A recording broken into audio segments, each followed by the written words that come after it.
जब किसी से कोई गिला रखना, सामने अपने आईना रखना, घर की तामीर चाहे जैसी हो, इसमें रोने की एक जगह रखना। दोस्तों, जीवन में बहुत झंझावात हैं, संघर्ष है, बहुत सारे काम हैं, दिनचर्या में ढेरों व्यवस्थाएं हैं, लेकिन इन सब के बावजूद एक ऐसा स्थान होना आवश्यक है जो आपको सुकून दे, शांति दे, और जहाँ पर जाकर आपको ऐसा लगे कि आप ईश्वर की शरण में हैं।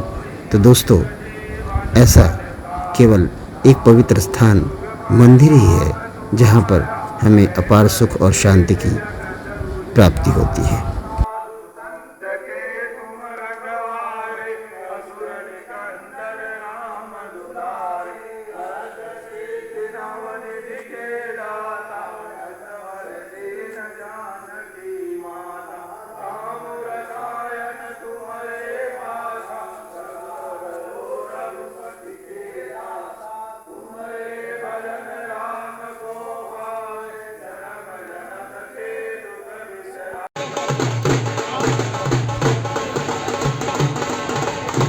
छठ पूजा लोक आस्था का महापर्व है। यह एक लोकोत्सव है। यह पर्व कई मामलों में बड़ा अनूठा है, विशेष है। सही मामलों में लोक आस्था और लोक स्मृति का अनुपम पर्व है छठ पूजा। इस पर्व के समस्त शास्त्र लोकगीतों में छिपे हैं। उसके परे कुछ भी नहीं। बिना किसी शास्त्र के सहारे, पांडित्यपूर्ण विवेचना के सहारे यह पर्व बिहार और पूर्वांचल में हजारों साल से सबसे प्रमुख पर्व कैसे बना, यह समझने योग्य विषय है। नदियों को, वन को, वृक्ष, पौधों, औषधियों, धरती को, पहाड़ को, सागर को, वायु, अग्नि, मेघ, समस्त चर अचर को व्यक्ति के रूप में देखने और पूजने की सनातन परंपरा है। यह परंपरा अद्भुत है, जहाँ पाश्चात्य प्रभावित आधुनिक न्यायशास्त्र नदियों को वैधानिक व्यक्ति की मान्यता देकर गौरवान्वित होता है, वहीं इस देश की सनातन संस्कृति और परंपरा ने प्रकृति के हर अव्यय को व्यक्तित्वता दी है, पूजनीयता दी है।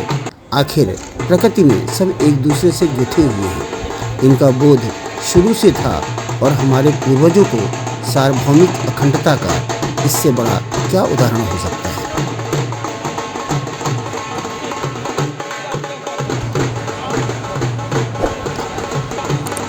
छठ पर्व इस सनातन परंपरा को एक कदम आगे बढ़ाता है। कभी सोचा है आपने कि ये छठी मैया कौन है? कौन सी देवी है ये, जिनका किसी शास्त्र में वर्णन नहीं है? छठी मैया इस महापर्व की व्यक्तित्वता है।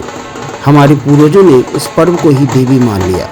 यह एक अद्वितीय उदाहरण है जिसमें भावना और श्रद्धा को व्यक्तित्वता, ईश्वरीयता से पूर्ण माना गया है।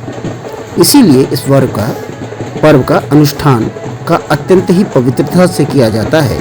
कोई भी भूल चूक नहीं होती, क्योंकि आपने जब छठ पूजा का व्रत लिया है, तभी से आपने छठी मैया को स्वयं को समर्पित कर दिया। पूजा की प्रक्रिया साधना ही साध्य बन गया है। इस पर्व में सर्व प्रमुख भगवान सूर्य की पूजा की जाती है। उनको प्रसाद चढ़ाया जाता है, अर्घ्य दिया जाता है। प्रकृति ने जीवन और ऊर्जा के समस्त स्रोतों का उद्गम स्थल सूर्य ही तो है, जो हमें भी प्राप्त है, जो आदित्य देव का ही दिया हुआ है। फिर हमारे पालक कौन हुए? सूर्य देव के बिना तो इस सौर मंडल में जीवन की कल्पना करना भी कठिन है। सो आदित्य की सर्व पूजा सर्व प्रमुख है। इस पूजा में कंद, मूल और फल से सूर्य भगवान को अर्घ्य दिया जाता है। तेरा तुझको अर्पण, क्या लागे मेरा, सब कुछ सूर्य देव का ही तो है।